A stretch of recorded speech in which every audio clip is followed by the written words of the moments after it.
मित्रांनो नमस्कार. महाराष्ट्रात स्थानिक स्वराज्य संस्थांच्या निवडणुका मोठ्या प्रमाणामध्ये सुरू आहेत आणि महाराष्ट्राच्या दृष्टिकोनातून अत्यंत महत्त्वाची असणारी नगरपरिषद ती म्हणजे उरुण ईश्वरपूर नगरपरिषद. कारण ही नगरपरिषद राष्ट्रवादी शरदचंद्र पवार पक्षाचे माजी प्रदेशाध्यक्ष आमदार जयंत पाटील यांची हा बालेकिल्ला आहे. त्यामुळं संपूर्ण महाराष्ट्राचं लक्ष आणि महाराष्ट्रातील तमाम जे नेते मंडळी आहेत, दिग्गज नेते मंडळी, त्यांचं लक्ष या नगरपरिषदेवरती लागून राहिलेलं आहे. आणि निवडणूक चालू झाल्यापासून अनेक प्रकरणं त्या ठिकाणी घडत आहेत, प्रचार सुरू आहेत, अनेकांचे मोठ्या पद्धतीनं ज्यांनी काही काही कामं केलेली आहेत ते लोकांपर्यंत पोहोचवण्याचं त्या ठिकाणी काम सुरू आहे. आज त्याच पार्श्वभूमीवरती बोलण्यासाठी प्रभाग क्रमांक 3चे उमेदवार राष्ट्रवादी शरदचंद्र पवार पक्षाचे आणि पक्षाचे एक प्रमुख नेते खंडेराव जाधव नाना आज आपल्या सोबत आहेत. नाना, स्वागत आहे आपलं AV9 मध्ये. नमस्कार. नाना, खरं तर तुम्ही राजकारणामध्ये अनेक वर्षापासून आहात. खरं तर आम्हाला पूर्ण तुम्हाला जाणून घ्यायचं आहे, म्हणजे अगदी तुमच्या बालपणापासून आत्तापर्यंतचा जो प्रवास आहे, काय नेमकी कौटुंबिक पार्श्वभूमी होती तुमची? नाही, तसं बघितलं तर कौटुंबिक पार्श्वभूमी माझी शेतकरी कुटुंबातला, सर्वसाधारण कुटुंबातला व्यक्ती आहे. बरं. माझे आई वडील वारकरी संप्रदायाचे आहेत, शेतकरी आहेत. खरं तर त्या शेतकरी कुटुंबातून मी 10वी नंतर ॲक्च्युली 10वी शाळा झाली, मी 10वी पासआउट झाल्यानंतर मी जिम जॉईन केली. अनेक नाद होता खेळाचा वगैरे. मग काय होतं, आमच्या दिनक्रम काय शेतात जाणे, आणि त्यावेळी आम्ही राहायला रानात होतो. म्हणजे इस्लामपूर पासून 7 किलोमीटर आत. आत्ता जिथं राहतोय तिथून पण 3 किलोमीटर आत. त्यावेळी शेती होती, तिथं जायला रस्ता नाही, चालत आम्ही जायचं. अशा परिस्थितीत काय झाले, जिममध्ये येत असताना कबड्डीचा नाद होता. मग आम्ही इस्लामपूर व्यायाम मंडळ म्हणून कबड्डी मंडळ आहे, तिथून मी कबड्डीला सुरुवात केली. आणि ॲक्च्युली कबड्डी खेळत असताना रोज सकाळी वेगवेगळे लोक, वेगवेगळे नेते मंडळी, वेगवेगळ्या विचाराची माणसं भेटायची. मग कबड्डी खेळत खेळत मी 2 वेळा नॅशनल खेळलो, जिल्हा 2-3 वेळा खेळलो, कुमारगड नॅशनल खेळलो. बरं. याच्यातून कबड्डीतून मी RCFमध्ये जॉबलाही होतो. बरं. ज्यावेळी मी कबड्डी नॅशनल झालो कुमार गटाचा, त्यावेळी मला RCFमध्ये कॉल आला की तुम्ही RCF कडून कबड्डी खेळा. तो म्हणे, मला डायरेक्ट परमनंट ऑर्डर दिली होती. आणि मी 6 महिने RCFमध्ये जॉबही केला. परंतु त्यावेळी मुंबईमध्ये कुठंतरी असं बाहेर परदेश असल्यासारखं वाटायचं. तेव्हा घरातली परिस्थिती बऱ्यापैकी होती. आई वडील म्हणले, कशाला जॉब नको, एवढे लांब जाणं बरोबर नाही, तुम्ही गावातच करा. मग परत मी ती जॉब सोडून इस्लामपूरला परत आलो. त्यानंतर कसं आहे, साहेबांचं येणं जाणं असायचं. त्यावेळी आदरणीय जयंत पाटील साहेब त्यावेळी राजाराम बापू सहकारी साखर कारखान्याचे चेअरमन होते. तेव्हा काय आमदार वगैरे नव्हते. मग इस्लामपूर या मंडळात राजाराम बापू स्वर्णचषक या कबड्डी स्पर्धा फार मोठ्या प्रमाणावर होती, व्हॉलीबॉल आणि कबड्डी. त्यावेळी आमचे गुरु भीमराव जाधव तात्या म्हणून होते, त्यांच्या मार्गदर्शनाखाली त्या स्पर्धा होत्या, राज्यस्तरीय स्पर्धा. त्या स्पर्धेतनं वाढत वाढत संघटन वाढत गेलं, खेळाडू वाढत गेले. आणि माझा स्वभाव आहे खेळाडूतीचा. पहिल्यापासून कबड्डी खेळलो, यश अपयश ही माझ्या रक्तातच आहे. समजा ही मॅच आपण हारलो तर दुसरी मॅच डबल स्पीडने खेळायची सवय आहे. आणि सांघिक खेळ असल्यामुळे संघटना बांधण्याचं ते गुणच होतं अंगात.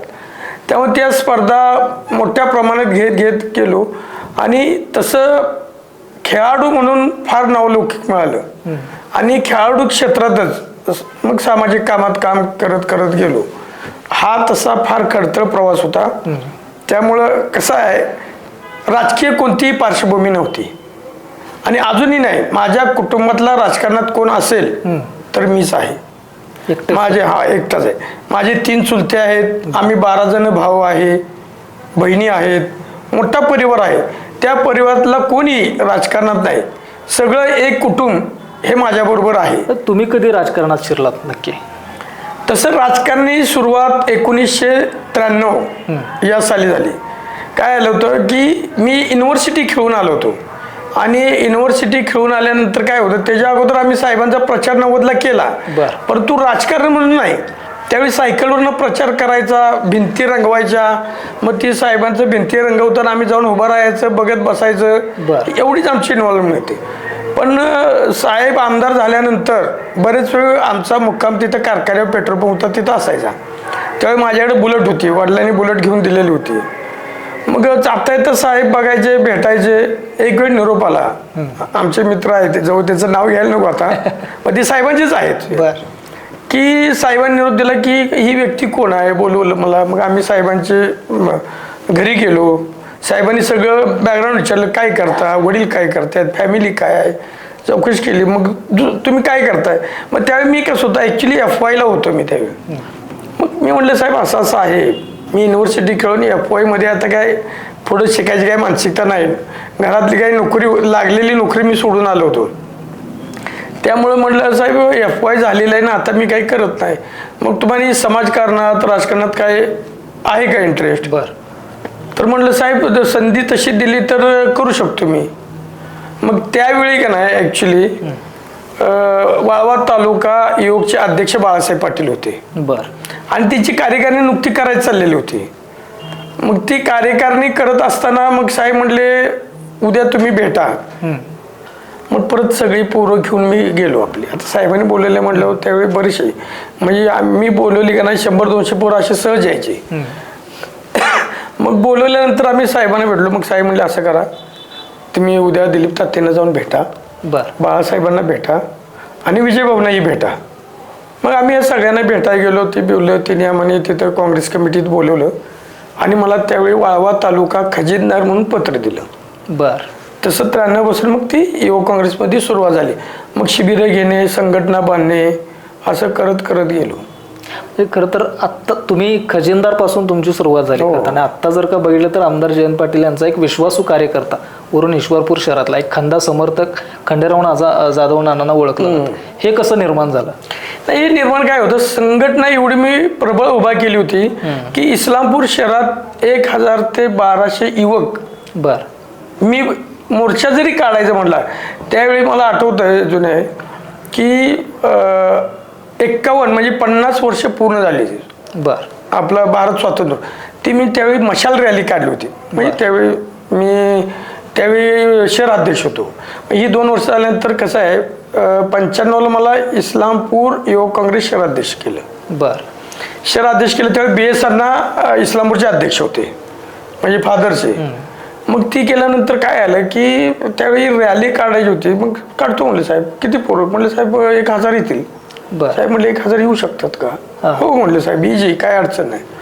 त्यावेळी 1000 ते 1500 युवक घेऊन पूर्ण इस्लामपूर शहरात मशाल रॅली मी काढली होती. तुमची पहिली रॅली. तशी राजकारणात ती संघटना एकत्रित गोळा करण्याची इस्लामपूर शहर फक्त किती होती आणि तिथून जी सुरुवात झाली.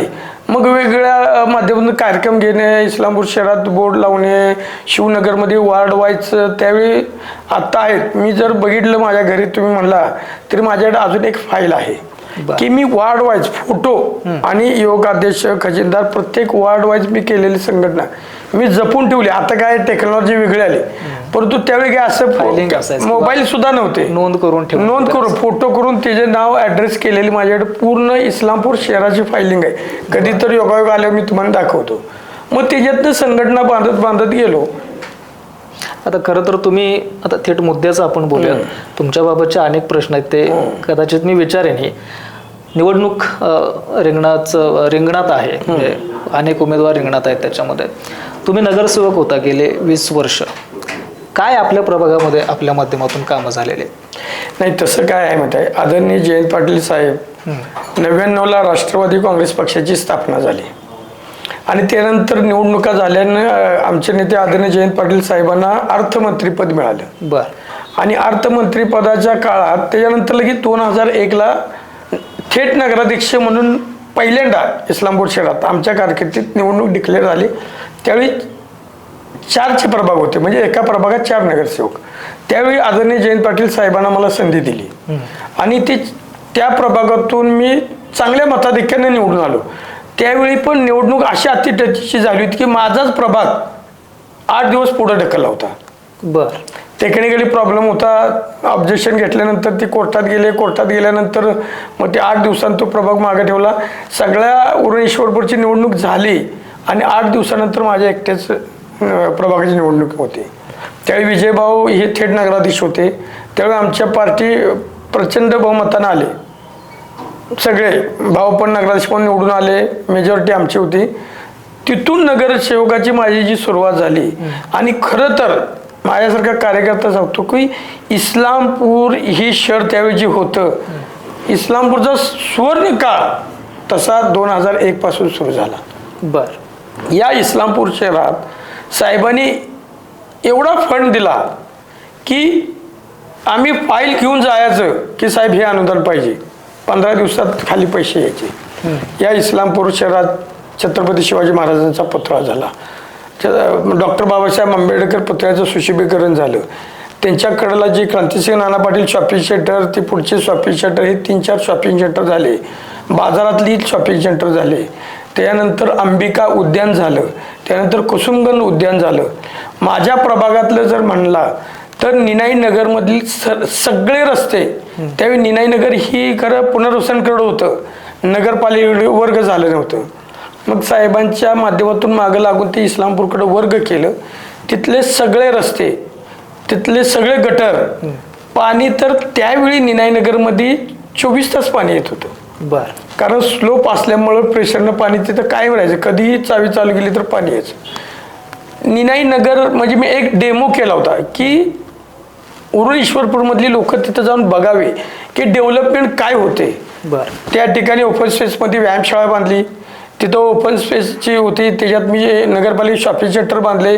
त्या ठिकाणी 2.5 कोटी खर्च करून फार चांगलं उद्यान, गार्डन चांगली बांधली. असं डेव्हलप केलं असताना निनाई नगर आज जर तिथं बघितलं तर 2.5 कोटीची गार्डन हुडकावी लागेल. बर. शॉपिंग सेंटर बंद पडले, ते कुठंही ती हुडकावं लागेल अशी अवस्था या 2016 ते अशी झाल्या. त्यामुळे कसं आहे, साहेबांनी संधी दिली 2001 ते 2016 पर्यंत या इस्लामपूर शहरात. इस्लामपूर शहर महाराष्ट्रातील इतर शहरांची बरोबरी करायला लागलं. स्वच्छतेत 3 वेळा इस्लामपूर शहराचा नंबर आला. विकासाच्या दृष्टीनं, इन्फ्रास्ट्रक्चरच्या दृष्टीनं डेव्हलपमेंट प्लॅन साहेबांनी केला, तो गेला. परत सत्ता बदलली, या भाजप सरकारनं डेव्हलपमेंट प्लॅन आज अखेर केला नव्हता. शेवटी साहेबांना तो डेव्हलपमेंट प्लॅन कोर्टात जाऊन डीम्ड सँक्शन करावा लागला. तो आता झालेला आहे आणि तो झाला, याचा फायदा आता इथून पुढे होणाऱ्या जनतेला होईल. त्यामुळे कसं आहे, 2001 ते 2000 पर्यंत मी नगरसेवक होतो. त्याच्यातनं 2 वेळा मी निवडणूक जिंकली आणि दोन्ही वेळा मी निवडून आलो आणि 1 वेळा कॉप्ट म्हणून होतो आणि याही नगरपालिकेला आता कॉप्ट म्हणून होतो. आता खरं तर कालच एक प्रकरण घडलं तुमच्या बाबतीमध्ये, राष्ट्रवादी विरुद्ध राष्ट्रवादी. म्हणजे राष्ट्रवादीचे जे जिल्ह्याचे अध्यक्ष आहेत निशिकांत पाटील यांचे एक उमेदवार आहेत प्रभाग 3 मध्ये, शकील सय्यद म्हणून. त्यांचा आणि तुमच्या बाबतीत काल बराच गोंधळ झाला. अख्ख्या महाराष्ट्रामध्ये ते व्हिडिओ क्लिप असेल किंवा तुमचं जे प्रकरण आहे ते गाजलं. आता तुमच्यावर त्यांनी आरोप केले की खंडेराव जाधव हे मला मारण्याची धमकी देत आहेत किंवा त्यांनी दिली.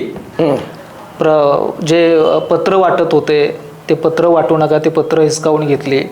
त्या प्रभागामध्ये तुम्ही त्यांना प्रचार करण्यास विरोध करताय असा त्यांचा आरोप आहे. काय नेमकं प्रकरण झालं? ही चुकीचं आहे. एक आहे, तुम्ही ज्या व्यक्तीचं नाव घेतलं निशिकांत पाटील, ही निशिकांत पाटील ही राजकीय सामाजिकदृष्ट्या हे अतिशय नौटंकीपणा आहे. बर. त्यांना राजकारण समाजकारण म्हणजेच काही कळत नाही. त्यांना राजकारण समाजकारण म्हणजे एखाद्या व्यक्तीवर आरोप करणे, एखाद्या व्यक्तीवर ॲलिगेशन करणे, एखाद्या व्यक्तीविषयी वाईट बोलणे म्हणजे राजकारण आहे. ह्याच्या पलीकडे तिने काय केलं, उरण ईश्वरपूरच्या जनतेनं त्यांना संधी दिली होती 5 वर्षात. बर. तिने या उरण ईश्वरपूर शहरात काय दिवं लावले हो तिने सांगावं आधी मी ही केलंय आणि मग मी ही करणार आहे, मग मत मागा.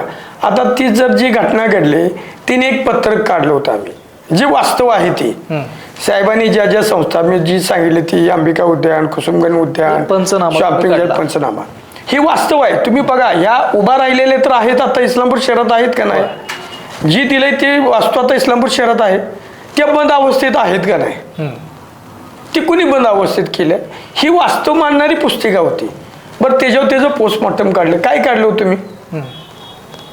ती चीफ ऑफिसर धावून गेला. तुम्ही पंचनामा काढला, त्यांनी पंचनाम्याचा पोस्टमॉर्टम असं काढलं, मग त्यात काय बिघडलं? नाही, पोस्टमॉर्टम काढलं. तुम्ही ज्या पोस्टमॉर्टम काढलंय ती वास्तव मांडा ना. काय पोस्टमॉर्टम? कुसुमगंज उद्यान बंद आहे. बरं. त्याच्या उलट त्यांनी त्याचं विश्लेषण काय दिलंय का नाही. अंबिका उद्यानमधले गाळे बंद आहेत ते चालू केलेत का, मग त्याचे विश्लेषण काय दिले. कुसुमगण उद्यान बंद आहे ते चालू केलंय का, नाही केलेलं. गोवर्धन पर्वत असेल, कृषी उद्यान असेल, ही चालू केलेत का. निनाईनगर मधले गार्डन आहे चालू केले का, हे सगळे बंद अवस्थेत आहेत. ही आम्ही मांडलंय. त्याचं उलट त्याचं पोस्टमॉर्टम म्हणजे आम्ही ही चालू केले आणि तुम्ही लपाट बोलताय, ही मांडाय पाहिजे ना. पोस्टमॉर्टम काय म्हटलं, खंडराव जाधववर केस झाली, ती ही खोटी केस. कोर्टानं क्लिअरली लिहिलेलं आहे, जे जे आरोप जे फिर्यादीने लिहिलेले आहेत ते सगळे चुकीचे आहेत. अशी कोणतीही घटना घडलेली नाही आणि त्यांच्यावरची केस दाखल केली FIR ही खोटी आहे. त्यामुळे खंडराव रामचंद्र जाधव या व्यक्तीला या केसमधून निर्दोष मुक्तता करण्यात येत आलेली आहे. खरं तर हा जो गदारोळ सुरू आहे तो तुमच्या केसवरून आहे. हो. काय नेमकं प्रकरण आहे. आता तुमच्यावरती आरोप आहे की तुम्ही नगरसेवक असताना तुम्ही महिलेच्या अंगावरती महिला अधिकाऱ्याच्या अंगावरती खुर्ची घेऊन गेला. काय घडलं होतं नेमकं. एक आहे त्यावेळी कोविडचा काळ होता. ज्या त्या आपल्या वार्डातून ज्या नगरसेवकानं तक्रार केल्या त्याच्या विरोधात मी निवडणूक लढलेलो होतो. बर. त्या प्रभागात रिक्षा जी होती ती कार्यकर्ता माझा होता, त्या रिक्षावरचा ड्रायव्हर. बर. लक्षात. आणि कंटेनमेंट झोनमध्ये परमिशन शिवाय रिक्षा जाऊ शकत नाही. तिथं नगरपालिकेची व्यक्ती होती, पोलीस बंदोबस्त होता, कंटेनमेंट झोनला बॅरिकेड होती, तिथं पास शिवाय तर रिक्षा आत जात नव्हती. बरोबर आहे, कचरा उचलायला वगैरे. आता ती रिक्षा आत गेली, तिथून कचरा उचलून बाहेर आली. बरोबर आहे. बरोबर. ती रिक्षावर कारवाई का केली मला माहित नाही. ती माझ्या घराला लागून ती रिक्षा चालक राहतो, तिची आई माझ्या घरी आली. बर. घराला लागून असल्यामुळे तिथे काय कंटेनमेंट झोन होतं, ती घरी आली. मला म्हणले नाना असंच झालंय आणि मुलगा रडायला लागला आणि त्याला रिक्षा आणू नको म्हणून सांगितलं. म्हणलं का, कारण काय. आता तो माझा मतदार आहे, माझ्या घरात शेजारी राहत होता. मी ते 2001ला त्याच वार्डातून निवडून आलो होतो. मी फोन केला, ते HOD होते साहेबराव जाधव, त्यांना म्हणलं साहेबराव जाधव असं काय घटना घडल्या, ती रिक्षावर का कारवाई केल्या, कारण काय. तर ती म्हटले मला काय माहित नाही, असं असं झालंय, चीफ ऑफिसरना बोला. मी मॅडमना फोन लावला, तीच रेकॉर्डिंग त्यांनी कोर्टात सबमिट केलेलं आहे.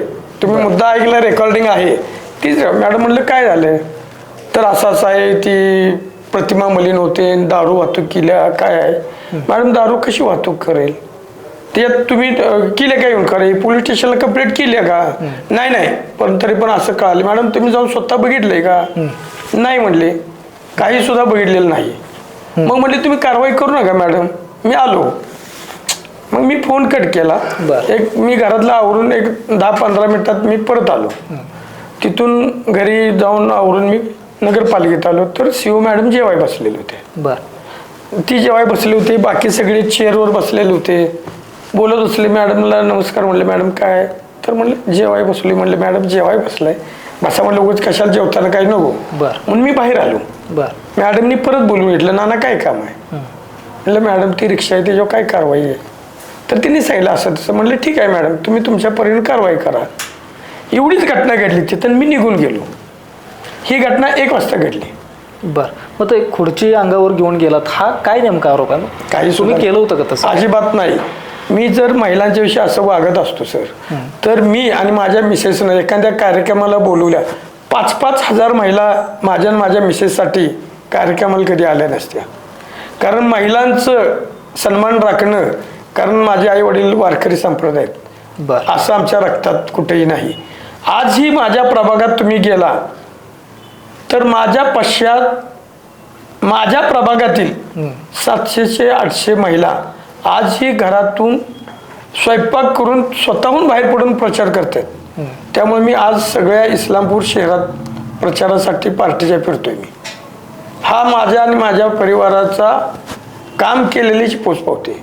आता खरं तर प्रचार सुरू झाल्यापासून किंवा हे निवडणुका सुरू झाल्यापासून अनेक ठिकाणी तुमची भाषणं होतात, जयंत पाटील साहेबांची भाषणं होतात. त्यामधून प्रामुख्यानं एक महत्त्वाचा आरोप तुम्ही करता की ही पुढं जी टोळी आहे ती गुंडांची टोळी आहे, गुन्हेगारांची टोळी आहे, केसेस अंगावरती आहेत, गुन्हेगार असणारे लोकांच्या समोर उभे केलेले आहेत. काय म्हणून हा म्हणजे असा आरोप करताय तुम्ही. नाही, आता कसं आहे माहिती आहे, ॲक्च्युली हिनी 30 टोळी आहे. हिनी आमच्यावर आरोप करायचे, खोट्या केसेस करायच्या. मी सांगितले आता की चीफ ऑफिसरची ही कोर्टाने सांगितली की ही खोटी कंप्लेंट आहे. आता उदाहरणार्थ मगाशी जी सांगितली शकील सय्यदच्या बाबतीत, ते पत्रक वाटत असताना मला भेटलं होतं. मी त्याला म्हणलं शकील भैया हे पत्रक तुम्ही वाटले पुन्हा वाटू नका. तुम्ही तुमच्या विचारानं तुमचे पॉम्पलेट तुम्ही केलेलं काम घ्या, माणसांच्या पाया पडा, मग मागा काही अडचण नाही. बरं, प्रचाराला चालू करून 8 दिवस झाले होते. अडवायचंच होतं तर 8 दिवसा पाठीमागे अडवलं असतं ना. पूर्ण प्रचार झाल्यानंतर कोण उमेदवाराला थांबवेल का? ते पुस्तक पुन्हा डबल घेऊन गेल्यानंतर माझा पुतण्या आणि 1-2 कार्यक्रम माझ्या घरात ज्या जाणाऱ्या रोडवरच होते चौकात, तिकडून आला आणि भैयाला ती पुस्तक आता दिलं. म्हणले भैया कालच सांगितलं होतं ना की हे पुस्तक वाटू नको, तुम्ही का वाटता हे पुस्तक? आणि 1-2-3 पुस्तक होती तिने काढून घेतले. काढून घेतल्यानंतर या बहादरांनी काढून घेतल्यानंतर तिने स्वतः निवडणूक आयोगाकडे जायचं, पॉलिटिशियनकडे जायचं किंवा काय त्याला शिवीगाळी केल्या करायची, तक्रार द्यायची. बरोबर आहे. तिने फोन केला आणि इस्लामपुरातील महागुंड ची टोळ्यामध्ये नाही ती लगेच 50-60 पोरं गाड्या घेऊन आले की त्याच्यात मग आमचे मित्र जुने सहकारी चिमण डांगे होते, आनंदराव पवार, केदार पाटील, 30-40 जण घेऊन आले तिथं. मग माझ्या पुतण्याला शिवीगाळी केली. तो मला दिलीप मोरे म्हणून कार्यकर्ता आहेत, त्याला अल्पसंख्याक आहे ती मी FIR दाखल करायला दिलेली नोटीस. मागासवर्गीय समाजात त्याला जातीवरून शिव्या दिल्या, तुझे हातपाय मोडतो म्हणले. हा दंगा चालू असताना आपल्या पोलीस स्टेशनचे कॉन्स्टेबल तिथं PSI हे तिथं अवेलेबल होते. मी जायच्या अगोदर मला तिथून फोन आला की नाना असे पोलीस आले तर असं सागरचं आनंदराव पवारांनी शिव्या द्यायला लागले तर मारतो तोडतो असे म्हणायला लागलेत, मारामारी होण्याची शक्यता आहे, तुम्ही या. मी तिथं गेलो तर यांचा वादच चालू होता. मग मी ती वाद मिटवल्यानंतर ती पत्र बघितलं. मी शकील भैयाला असं बडबडलो, हे काय भैया बरोबर नाही असं. आणि ते व्हिडिओ तुम्ही काय सगळे तिने वाढले, त्याच्यात काय दडून काही नाहीये. मग ती असं बोलल्यानंतर त्याने सांगितलं ही पत्रक आमचं नाही, हे जाय ते जाय. मग जे जे पत्रक आहे त्याला मी ज्या मराठी भाषेत बोलता येईल त्या भाषेत मी त्यांना बोललो.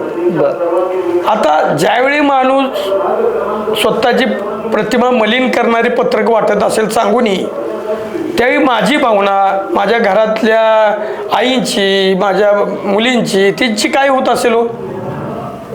मग त्या रागाची जे माणसं कंट्रोल राहणार नाही ना. नाही खरंच आता मी थेट मुद्द्याच बोलतो. तुम्ही त्या व्हिडिओ पण आम्ही पण तो पाहिला, मीडियानं दाखवला वगैरे.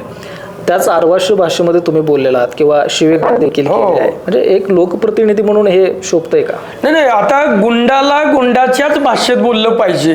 त्यांना सज्जनाची भाषा कळत नाही. तो ज्यावेळी माझ्या घरातल्यांना मारणार आहे म्हणतो आनंदराव पवार, त्यावेळी त्यावर सज्जनानं बोलू मी. मग ते शिव्या नेमक्या कोणाला होत्या? नाही ते आता सांगू शकत नाही. तिचं डायरेक्ट नाव सांगणं बरोबर नाही. पण त्या उमेदवाराला मी दिलेलं नाहीत. त्या उमेदवाराला द्यायच्या होत्या तर तो वाद झाल्यानंतर 1 तास त्या प्रभागात पत्रक वाटत होता, त्याचं व्यक्तिगत पॉम्पलेट. म्हणजे हे प्रकरण झाल्यानंतर 1 तास वाटलं. 1 तासानंतर त्याचा आत्मा भरून आला, ऊर भरून आलं. इतरांचे फोन आले, मोर्चे काढले, मोर्चे बिरचे झाले आणि 4 तासांनी त्याचं ऊर भरून आलं. ही नौटंकी, ज्यावर नेताच नौटंकी आहे, कार्यकर्ते त्याच्या पुढची नौटंकी टोळी आहे. ही नाटक करणारी टोळी आहे, ही समाजकारणारी राजकारणातली टोळी नव्हे.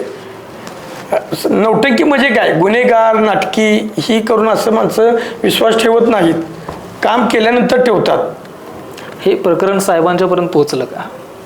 काय साहेबांच्या? नाही, साहेबांच्या पर्यंत पोहोचलं. ऍक्च्युली हे प्रकरण मी सांगायच्या अगोदर साहेबांच्या पर्यंत पोहोचलेलं होतं. बरं, काय म्हणजे साहेबांची काय भूमिका? नाही, साहेब म्हणले काय घटना घडल्या. मी साहेबांनी क्लिअरली सांगितलं. साहेब म्हणले तुम्ही नाना असं काही करू नका, संयम ठेवा, ती काहीही करून देत, त्यांची प्रवृत्ती तीच आहे, पण आपण बदनाम होतो, आपली प्रतिमा मलिन तुम्ही करून घेऊ नका.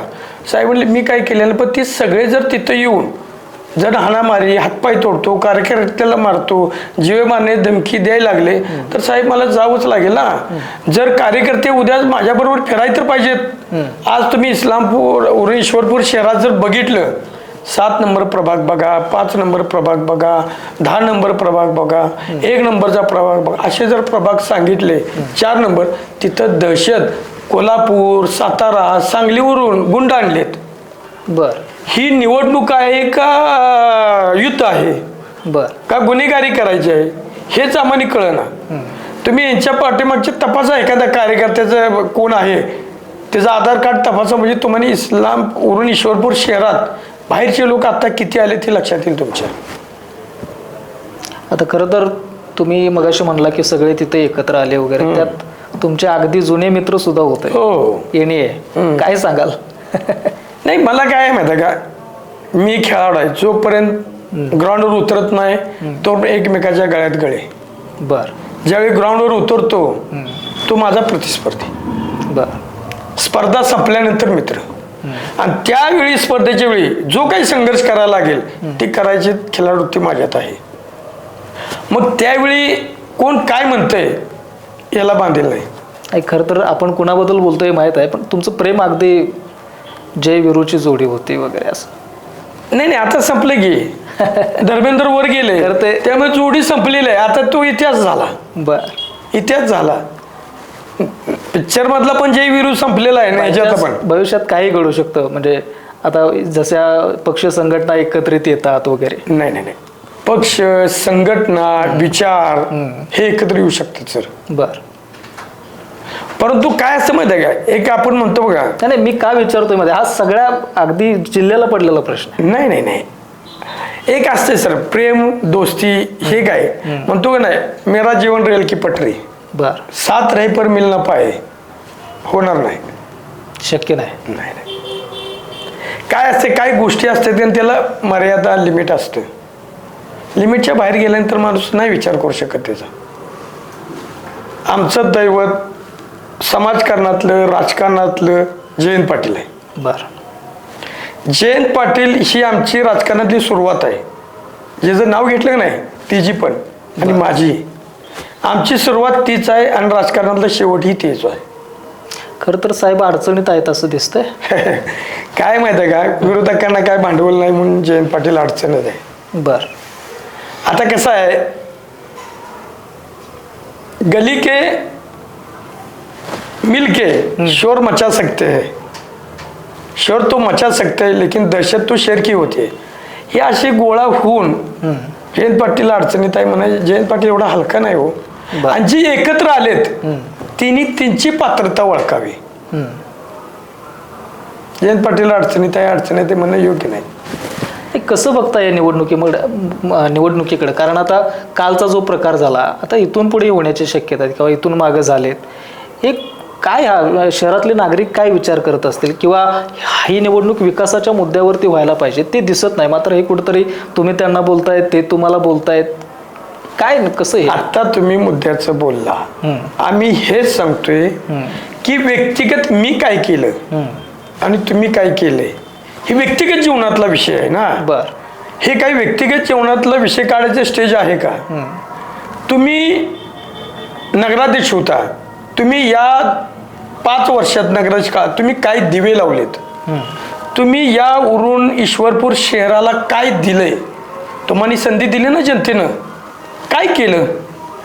एखादं शॉपिंग सेंटर उभा केली, एखादी मुलांच्यासाठी काय बगीचे उभा केले, बाबा उद्योगधंदे उभा करायसाठी दुसरं काय केलं? तुम्ही पाणी पुरवठा स्कीम करणार होता, काय केली? काचेचे रस्ते करणार होते, केले का? काही सुद्धा केलं नाही. फक्त एकच काम केलं, जे जे उरून ईश्वरपूर शहरात चांगलं होतं, पाणी पुरवठा स्कीम, 7 पेयचं पाणी मिळत होतं, त्या स्कीमची वाट लावली. बर रस्ते चांगले होते ते करून टाकले अंडरग्राऊंडच्या नावाखाली. अंडरग्राऊंडसाठी जयंत पाटील या व्यक्तीनं पैसे वर्ग करून ठेवलेले होते, ते पैसे सगळे जमिनीत बुडवले. या उरण ईश्वरपूर शहरात प्रॉपर्टीला नॉर्मल घरपट्टी होती, तुम्ही ती डबल केली, त्याला शास्ती कर लावला, पाण्याची व्यवस्था विस्कळीत केली. तुम्ही या उरण ईश्वरपूर शहरात चांगलं होतं ते काय ठेवलं, ते विस्कळीत केलं आणि नवीन काही करू शकला नाही. म्हणून तुम्ही विकासाचं बोलू शकत नाही. आम्ही या उरण ईश्वरपूर शहरात हे सुविधा देतो, नागरिकांच्यासाठी आम्ही हे उभा करतो आणि नागरिकाला सुखसुविधा देतो असं सांगणारं एकही विजन त्यांच्याकडे नाही. त्यामुळे ही निवडणूक वेगळ्या वळणावर न्यायचं काम हे भादर करत आहे. म्हणजे आता तुम्ही सांगितलं की शहराची दुरावस्था झालेली आहे, त्यामध्ये बगीचे असतील, रस्ते असेल, पाणी असेल, गटार, वीज असेल. हो तर या दरम्यान एक तुम्ही 9 वर्षाचा खरं तर पंचनामा काढलेला आहे. बरोबर. त्या दरम्यान 4 ते 5 वर्ष प्रशासन होतं ना, मग त्याचा दोष सुद्धा तुम्ही त्यांना देणार आहे का? 100% देणार ना. प्रशासन कुणाच्या ह्याच्यावर चालतं? महाराष्ट्रातली कुणाची सत्ता होती? भाजपची. केंद्रात सत्ता भाजपची. हे जे आहेत आता अधिकारी कुणाच्या ह्याच्यावर नाचणार हो? यांच्याच ह्याच्यावर नाचणार. जर यांच्या ह्याच्यावर नाचत नसते तर मधल्या सीओ जे सस्पेंड झाले, म्हणजे उपायुक्त म्हणून सांगलीला गेलेले, त्यांनी उरण ईश्वरपूर शहराचे 50 ठराव केलेत. या भादरचे ऐकून कोट्यावधीचा भ्रष्टाचार करून आरक्षण काढण्याचे ठराव असतील, रस्ते कमी करण्याचे ठराव असतील, वेगवेगळे ठराव असतील. हे ठराव गायब का आहेत हो? कुठं आहे ते ठराव? कुठं आहेत ते ठराव? हे ठराव तो सीओ आणि ही टोळी यांनाच माहित आहेत ना. ठराव केले, पैसे मिळवले, पैसे भ्रष्टाचार केला आणि ठराव गायब केले. त्याची ही चौकशी आता आमची सत्ता आल्यानंतर का नाही, आनंदराव मलगुंडे दादा, नगराध्यक्ष आणि आम्ही हे सगळे उखडून काढू ना. ह्या बादरांचे कारनामे आम्ही आणू ना जनतेपुढं.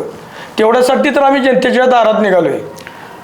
खरं तर खंडेराव नाना जाधव हे एक तरुण, तडफदार, कायम चेहऱ्यावरती स्मित हास्य असणारं म्हणजे नेतृत्व आहे. तुम्हाला असं दाबण्याचा प्रयत्न केला जातोय का? नाही नाही, कुणी कोण दाबणार? कोण विरोधक दाबत असतील तर त्यांच्यात येऊन शक्य नाही. दाबणार आमचं व्यक्तिमत्व नाही. आणि आमच्या नेत्यांच्याकडे म्हणशीला तुमचं विचारायचं ते इंटेन्शन अजिबात नाही. ज्या ज्या वेळी जिथं जिथं संधी मिळाली त्या ठिकाणी माझ्यासारख्या कार्यकर्त्याला, माझ्यासारख्याच नाही इतरही कार्यकर्त्यांना जयंत पाटील या व्यक्तीनं बळ देऊन कार्यकर्ता उभा करण्याचं काम केलेलं आहे. कार्यकर्त्यांना या भादरांच्यासारखं व्यसनाधीन करणे, वेगवेगळे आमिष दाखवणे आणि वेगवेगळ्या वळणाला लावणे असलं तर धंदे आदरणीय जयंत पाटील साहेबांनी केले नाही. यांना टोळी का म्हणली जाते? आज यांच्याकडे येणारे युवक बघा तुम्ही. इस्लामपुरात वेगवेगळ्या युवकांना व्यसनाधीन करणे, त्यांना वापरून घेणे, गुन्हेगारीच्या येणं लावून देणे, गुन्हेगारीच्या पाठीशी घालणे, गुन्हेगारांना काही घटना घडली पोलिसांच्या प्रेशर आणून जाणे. आज उदाहरण घेतलं माझं तर आज तिचं शासन आहे, बरोबर आहे, बाचाबाची झाली, गर्दी हिनी गोळा केली, तिथं शासकीय पण अधिकारी आहेत साक्षीला, बरोबर आहे. जमाव गोळा केला म्हणून खोटी तक्रार माझ्यावर नोंद करायसाठी या शकील सईदला उपोषणला बसवलं. वर्ण मंत्र्यांना फोन करून, इतर त्यांचे 2-3 मंत्री आहेत, त्यांचे दोन्ही पक्षाचे काय व्यक्ती म्हणतो उपमुख्यमंत्री आहेत, दोन्ही पक्षाचे, आनंदराव पवारचा आहे आणि निशिकांत पाटील 2 आहेत उपमुख्य, दोघांनी प्रेशर आणून खोटी कंप्लेंट FIR माझी नोंद करून घ्यायला लावली रात्री 11 वाजता. ही घटना घडली 12ला, बरोबर आहे. तपास झाला, सगळं झालं.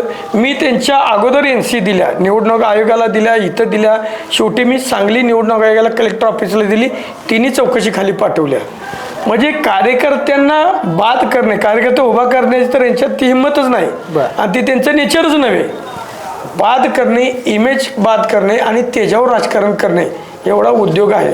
त्यामुळं या इस्लामपूर, उरण ईश्वरपूर शहरात जर कार्यकर्त्याला कोण बळ देत असेल तर आदरणीय जयंत पाटील. त्यांच्याकडून कार्यकर्त्याला दाबणे किंवा मला दाबणे असा कोणताही प्रकार कधीही घडलेला नाही. आता खरं तर तुमचे जे विरोधक आहेत, निशिकांत पाटील दादांचं नाव घेताय तुम्ही, आता तुम्ही म्हणताय की त्यांच्या मागे जनता नाही वगैरे, त्यांना सपोर्ट नाही. मग विधानसभा आता झाली, त्याच्यामध्ये बरंचसं लीड त्यांनी घेतलं. नाही, तो लीड आहे हा पूर्ण देशाचा आणि राज्याचा आहे. जी वोट चोरी झाली, वोट चोरी आणि AM हॅक, ही सर मी एक सांगतोय का, ही वास्तव आहे. मी ही 2014 पासून मी म्हणतोय. आता ही फार टेक्निकली आहे, कारण ती माझे एक मित्र आहे, ते नाव घेणं बरोबर नाही, ती आज तागायत गायब आहेत. आपल्या इथे इंजिनिअरिंग कॉलेजला तो सॉफ्टवेअर इंजिनियर होता, तो काय त्या टीममध्ये काम करत होता. त्यावेळी मला एक सांगितलेलं होतं, मी आदरणीय जयंत पाटील साहेबांना सांगितलं होती, वास्तव असं आहे. जयंत पाटील म्हणले असं कधी होत नसतं, EM हॅक होत नाही, या होत नाही, त्या होत नाही. आज आपल्या देशाचे नेते राहुल गांधी ही सगळी सांगतात ना, वोट चोरी, EM हॅक, ह्या प्रकार वोट चोरी आणि EVM हॅक आहे. जनतेचा कौल नव्हे, जनतेचा कौल असता तर त्यांचं धाडस झालं असतं. या उरण ईश्वरपूर नगरीत तिने एक तर शीट उभा केली असती घरातली. बर. ती नाचत होते, याव करत होते, त्याव करत होते. दुसऱ्याच्या खांद्यावर बंदूक ठेवू नका. आज त्यांना माहित आहे जनतेत कुठेही त्यांना स्थान नाही. बरं, माझ्यासारख्यावर आरोप करून मी काय म्हणतो, मी एक छोटा कार्यकर्ता आहे, जयंत पाटलाचा एक फार छोटा कार्यकर्ता आहे. बर. या निवडणुकीतला इश्यू करून निवडणुकीतला मुद्दा, शेवटी निवडणुकीतला मुद्दा कोणता पाहिजे? इस्लामपूरचा विकास, इस्लामपूर जनतेचे प्रश्न, इस्लामपूरच्या नागरिकांचे प्रश्न हे सोडवण्याचा मुद्दा आहे. ही जनतेची निवडणूक आहे, त्यांच्या उरण ईश्वरपूर शहराची निवडणूक आहे. ही काय खंडराव जाधवची निवडणूक नाही. एवढा मोठा मुद्दा करायची गरज काय? नाना, खरं तर आता तुमच्या विरोधामध्ये डांगे फॅमिलीतले उमेदवार आहेत, विश्वास बापू डांगे. कसं बघताय त्यांच्याकडे? नाही, आता फॅमिली म्हणून ठीक आहे बाबा. डांगे फॅमिली, आप्पा विरोधी पक्षनेते होते, मंत्री होते, त्यांचं काम महाराष्ट्राची चांगलं आहे. परंतु उमेदवार म्हणून जर बघितलं तरी इस्लामपूर शहरासाठी तो चेहरा आणि त्यांचं काम योग्य नाही, ते करू शकत नाहीत. कारण त्यांच्या पुढे जे आमच्याकडून आनंदराव मुलगुंडे दादा आहेत, त्यांचं जर काम बघितलं तर 40 वर्ष कंटिन्यू राजकारणात, नगरपालिकेत, फक्त नगरपालिकेच्या राजकारणात आहेत. त्यांना प्रशासनाचा अनुभव आहे. ते नगराध्यक्ष होते, शांत संयमी आहेत, माझ्यासारखे भडकही नाहीत. बर. म्हणजे तुम्ही बारक्या पोरांना जर हात धरला की दादा हे काम झालं पाहिजे, तरी त्याचं ऐकून घेणार, अशी शांत आहेत. त्याच्या पुढं हा चेहरा, हा इस्लामपूरच्या उरण ईश्वरपूरच्या नगराध्यक्ष पदाचा चेहरा होऊ शकत नाही. काय वाटतंय कितपत शक्यता आहे की तुमची पॅनेल असेल किंवा इव्हन सगळंच तुमचं निवडून येईल, किंवा दादा असतील, मुलगुंडे दादा? नाही, मी एक शक्यता असं मी सांगत नाही की 100% येणार, शक्यता नाही. गॅरंटी आहे की आनंदराव मुलगुंडे दादा 7 ते 10 हजाराच्या लीडने येतील आणि आमच्या कमीत कमी 22 ते 26 सीटा आमच्या लागतील. ठीक आहे. शेवटचा प्रश्न विचारतो. काय नेमकं आव्हान असेल तुमचं उरण ईश्वरपूर शहरातील जनतेला? मी तुमच्या AV9च्या माध्यमातून एवढंच आपल्या उरण ईश्वरपूरमधील नागरिकांना, जनतेला, बंधू भगिनींना एवढंच आव्हान करतो की तुम्ही कोण कुणावर व्यक्तिगत आरोप करताय त्याच्यावर विश्वास ठेवू नका. ही निवडणूक तुमची आहे. तुमच्या घराभोवतीचे प्रश्न, तुमचे प्रश्न आरोग्याचे असेल, गटारचे असतील, पाण्याचे असतील, रोडचे असेल, आणि तुम्ही ज्या शहरात राहताय त्या शहराचे प्रश्न असेल, तुम्ही तुमच्या शहरावर प्रेम करता, या शहर आपलं इतर महाराष्ट्रातील शहरांच्या बरोबरी करायची असेल तर तुम्ही योग्य विचार करून जयंत पाटील या नेतृत्वात जे पॅनेल उभा राहिलेलं आहे, आमचे नगराधीश पदाचे उमेदवार आदरणीय मुलगुंडे दादा आहेत आणि आमचे 30 उमेदवार आहेत, या सगळ्यांचं चिन्ह तुतारी वाजवणारा माणूस आहे. याच्या पुढं बटन दाबावं आणि तुमचे प्रश्न सोडवणारे या सर्व लोकांना तुम्ही मतदान करून निवडून द्यावं आणि तुमची सेवा करण्यासाठी संधी द्यावी, एवढीच मी सगळ्यांना विनंती करतो. धन्यवाद. नाना, एक प्रश्न शेवटचा राहिलाय म्हणून विचारतो. एक करंटचा मुद्दा आहे, इस्लामपूरचं उरण ईश्वरपूर झालंय. कसं बघता या प्रश्नाकडे?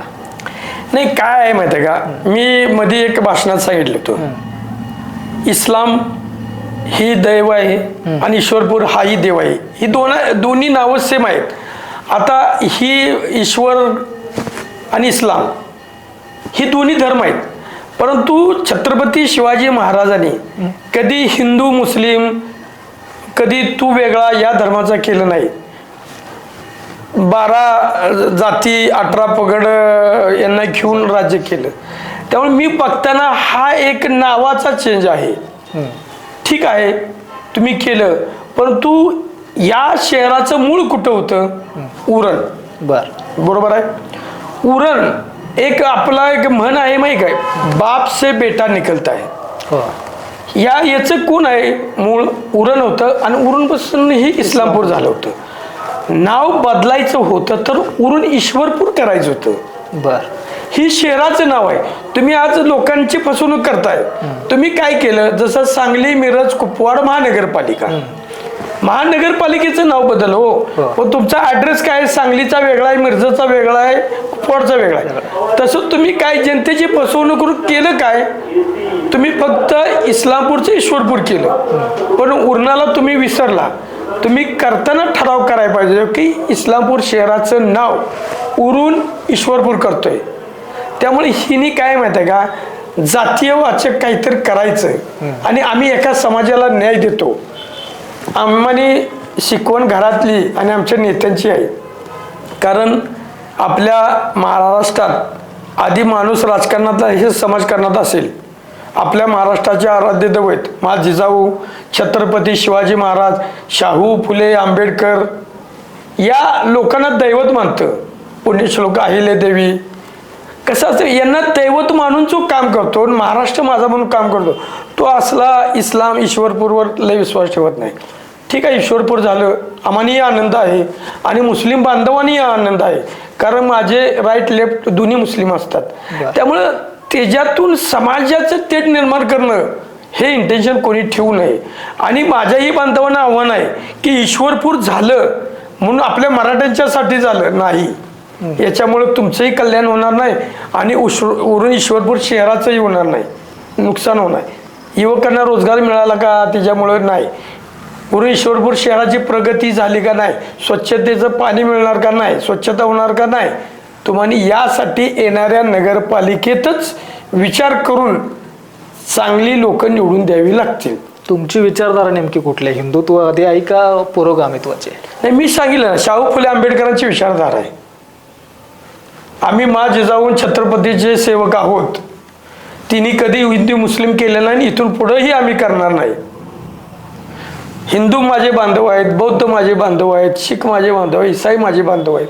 त्यामुळे ती शिकवण आम्हाला नाही. RSS आणि कमळ ही जी दोन आहेत ना, हे आपल्या इस्लामपूर शहरातून तर हद्दपार जनता करणारच आहे.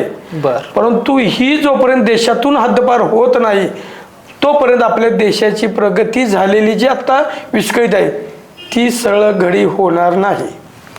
तर नक्कीच आपण बघितलं की होते प्रभाग क्रमांक 3चे राष्ट्रवादी शरदचंद्र पवार पक्षाचे अधिकृत उमेदवार आणि राष्ट्रवादी शरदचंद्र पवार पक्षाचे एक राष्ट्रवादीचे उरण ईश्वरपूर शहराचे एक खंदे समर्थक आमदार जयंत पाटील यांचे आणि महत्त्वाचे नेते खंडेराव जाधव नाना. तर यांच्याशी अनेक गोष्टींवरती आज आपण चर्चा केलेली आहे. विकासाचे मुद्दे असतील, काल परवाचाच ताजा मुद्दा त्यांच्या बाबतीमध्ये घडला तो विषय असेल आणि उरण ईश्वरपूर शहराचा विकास असेल, त्यामध्ये उरण ईश्वरपूर असेल, इस्लामपूर असेल, अशा अनेक मुद्द्यांवरती आपण एकंदरीत चर्चा केलेली आहे. आता बघूयात, म्हणजे खरं तर ही निवडणूक अत्यंत महत्त्वाची निवडणूक आहे. महाराष्ट्राचं लक्ष इकडं आहे. आमदार जयंत पाटील यांच्या खरं तर प्रतिष्ठेची लढाई आहे असं आपल्याला त्या ठिकाणी म्हणावं लागेल. नाना, तुम्ही आलात, वेळ दिलात, याबद्दल धन्यवाद आणि पुढच्या वाटचालीस तुम्हाला शुभेच्छा. थँक्यू, आभारी आहे.